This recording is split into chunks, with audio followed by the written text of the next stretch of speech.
I lived with my family 5 miles out of Anniston on the Birmingham Highway.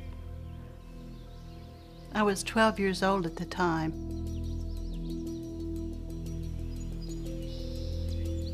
My dad had a grocery store beside the house, and the name of it was Forsyth and Son Grocery. One day he said there were some black agitators, nigger agitators, coming down from the north. He said he and some of his friends had a little surprise party planned for them, and he kind of laughed.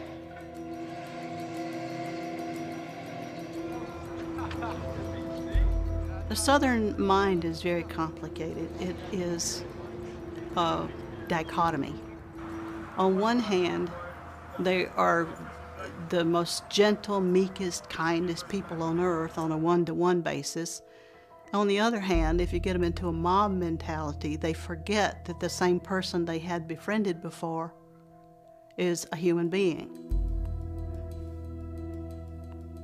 What I don't understand, too, is how they can have black domestics in the house with their food and their children and raising their family and coming and going, and still expect their children to have that hatred in their hearts when the very person they consider to be like their mother is so beloved to them. I never did get that.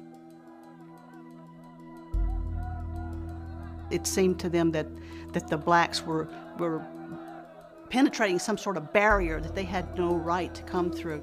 And sitting next to a person on the bus was the beginning of that barrier coming down, and they couldn't stand it.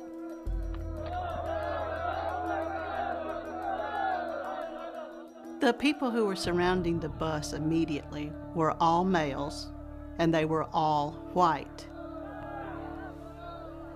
Suddenly I saw an arm come up out of the crowd, a white arm, and it had something like a chain or a crowbar or something like that in it, and he broke out the back window of the bus and lobbed something into the hole. Then the bus broke into flames. They weren't ashamed of what they were doing. They thought it was a social service. You know, this is how you be a man. You know, I'm taking care of you. I'm protecting my women and children. They were proud of it.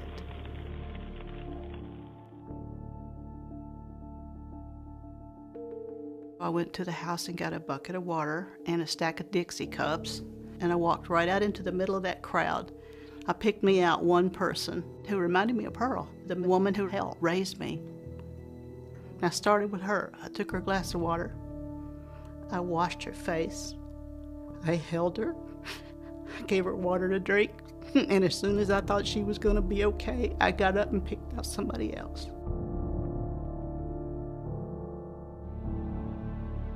I knew that what I was doing was certainly going to irritate and possibly dangerously incense the people who had set this whole drama up, because I was undermining it. But I didn't care. I did not care. I was truly a Christian, and one of my favorite passages was, "Whatever you do to the least of my brothers, you do it to me." Helping the Freedom Riders really caused me to be on the fringes of my culture and society from then on. There was a Klan meeting, and they were just trying to decide whether to try me as an adult or, let me off as a child who didn't know better. I was considered to be weak-minded by the Klan, or maybe somebody who's a little bit retarded. And if it was something that there was something wrong with me, or I was, a little retarded, they wouldn't have to do anything, and that's the solution they landed on. My dad didn't talk about it ever with me, and it was just like it never happened. Later on, when Pearl was on her deathbed, I said, "Pearl, tell me something. My dad never got over being mad at me about that burning bus, did he? He never got over being mad that I carried water to those people."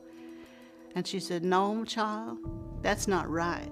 Said, "Mr. Richard told me that he'd never been prouder of you than he was that day."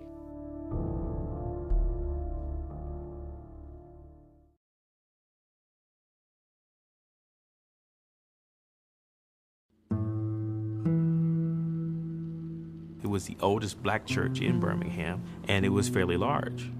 And so it made sense that meetings would happen there, which would also make it a target. On Sunday morning, September 15th, it was Youth Day. Right after Sunday school, Addie Mae Collins, Carol Robinson, Denise McNair, and Cynthia Wesley are getting ready to go into the choir. I remember Addie, I was closest to Addie. We would go to church picnics. Addie and I just gravitated to each other. Cynthia Wesley was a friend of mine. She was at my school. She was a 9th grader. Just started in September. And I was an 11th grader. I remember Denise back there always smiling, and she was the only child. And I remember Carol Robinson being quiet, and she played in the orchestra at her school. Addie Mae's sister Sarah is also in that ladies' lounge. Sarah said the last thing that she remembers is seeing them helping each other, tying on sashes, and then it went dark.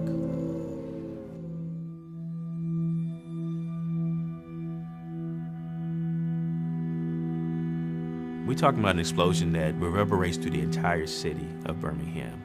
Everybody heard it. I was at South Illerton Baptist Church, and our pastor was shifting kind of nervously across the room and said he had received word that 16th Street Baptist Church had been bombed. I was in Sunday school class. The building seemed like it was shaking off its foundation. Fumes, smelling fumes, and getting hit in the head. I couldn't find my younger sister. Only later to find out that she was taken to the hospital. She was only 4. She was cut in the head, blood dripping down her clothes and down her face. Reverend John Cross comes down after the explosion to go into the hole and hears moaning. My father heard somebody saying, "Addie, Addie," and he realized that Sarah was calling her sister's name because that's the last voices that she heard before the explosion occurred. They find the bodies, and they're almost literally stacked on top of each other. He said they looked like they had been blown together. It devastated me. It was just so painful to know that these girls were killed at church. They had not done anything to deserve something like that. That was enough to pull people off the fence. Kids are supposed to be safe at church. This is not supposed to happen in America. We're above this kind of thing. And so this was the catalyst to get some things moving.